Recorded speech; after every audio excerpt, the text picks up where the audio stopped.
Je vous rappelle la question orale numéro 230 de Monsieur Gérard Bailly à Monsieur le ministre de l'Agriculture, de l'Agroalimentaire et de la Forêt.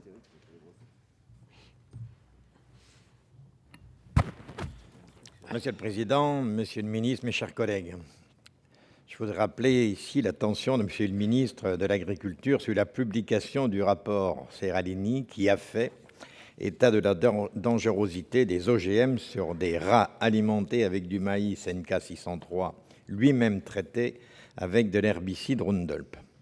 Cette information a été très largement diffusée par les médias, presse écrite, radio, télévision. On peut comprendre que cette publication ait suscité de nombreuses interrogations, des craintes, jugements négatifs vis-à-vis des agriculteurs, notamment ceux qui utilisent ces produits. D'autres experts, quelques jours après, ayant ensuite réagi de façon différente, ces mêmes médias ont quelques jours plus tard relativisé la dangerosité révélée par les expériences du professeur Seralini et la crédibilité de cette étude. Mais je dirais le mal était déjà fait. Ces annonces ont toujours des conséquences néfastes, voire dramatiques pour les producteurs, toutes filières confondues. C'est pourquoi je souhaiterais connaître les obligations exigées ou qui pourraient l'être avant publication de ces rapports relatifs à notre santé. Une telle publication, susceptible de créer tant de polémiques, ne devrait-elle pas être mieux encadrée ? Comme de nombreux élus et comme tout consommateur, je souhaiterais que des études importantes et sérieuses puissent être faites au niveau européen sur l'utilisation des OGM par des organismes reconnus n'ayant aucun intérêt commercial et ne prenant pas position suivant les conclusions des travaux. Aujourd'hui, qui peut dire avec certitude si oui ou non il y a danger pour notre santé ?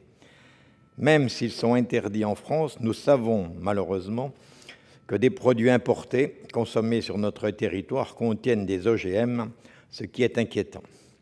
Les agriculteurs sont les premiers à souhaiter ces travaux. Et si la dangerosité était confirmée, il serait nécessaire et indispensable que ces techniques soient bannies et que l'interdiction d'importer des produits alimentaires ou servant à l'alimentation animale le soit aussi et soit totale.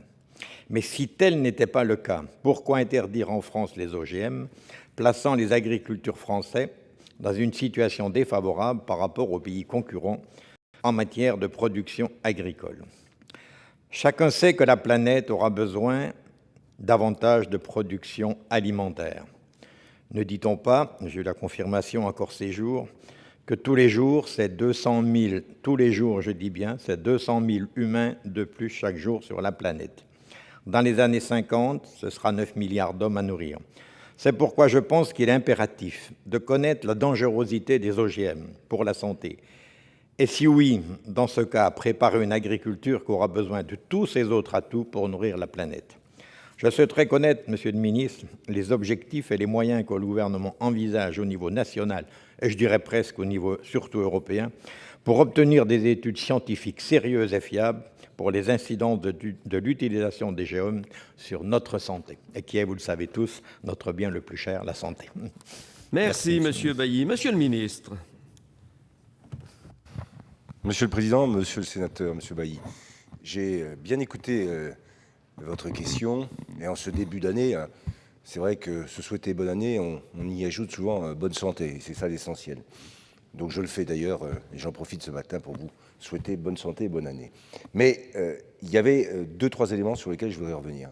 Le premier, c'est que vous avez noté, à juste titre d'ailleurs, que la publication d'un certain nombre d'études avec des impacts extrêmement puissants dans l'opinion, dès que ça concerne la santé, ne mériterait-elle pas un meilleur encadrement? Question que vous avez posée.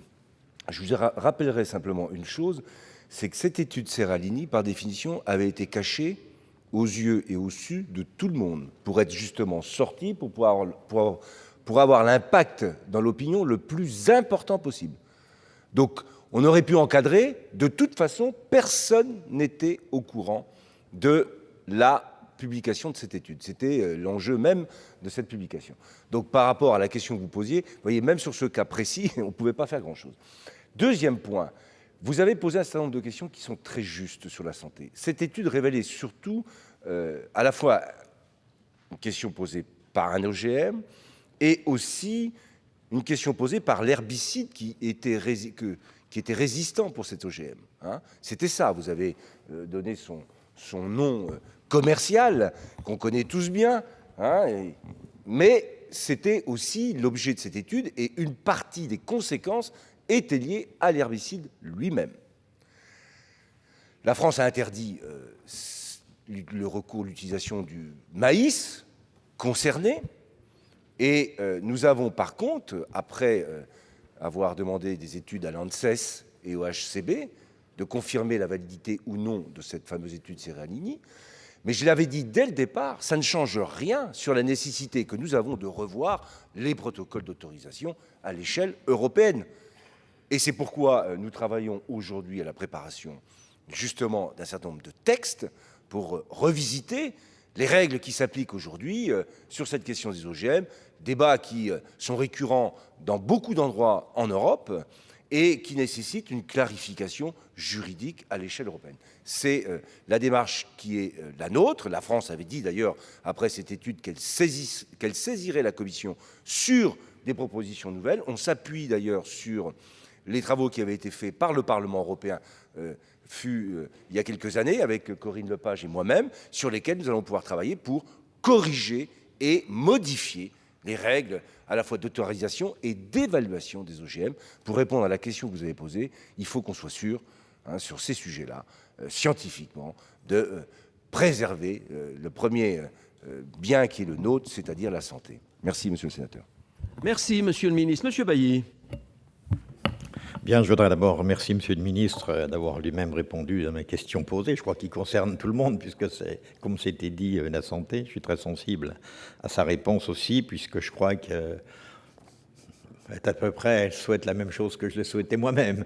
Et qu'aujourd'hui, avant publication, il faut quand même qu'on arrive à faire plus attention.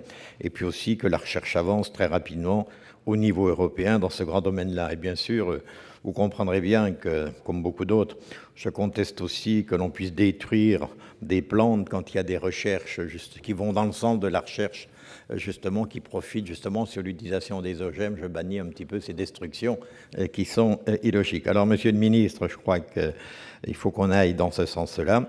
Notre ministre de l'agroalimentaire, la semaine dernière, où j'étais avec lui à une réunion, a vanté, et il se doit, et je l'en remercie, un petit peu les produits français qui sont reconnus dans nos produits agricoles dans les plus sains, je crois, au niveau de la planète, qu'a vanté également la gastronomie française.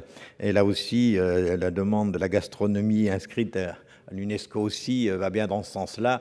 Donc ce serait dommage aussi, et c'est dommage, je regrette, que par des publications comme ça, on attache, si vous, on met des tâches, si vous voulez, dans ce qui est quand même quelque chose d'important, l'effort des agriculteurs qui le font pour la qualité des produits agricoles.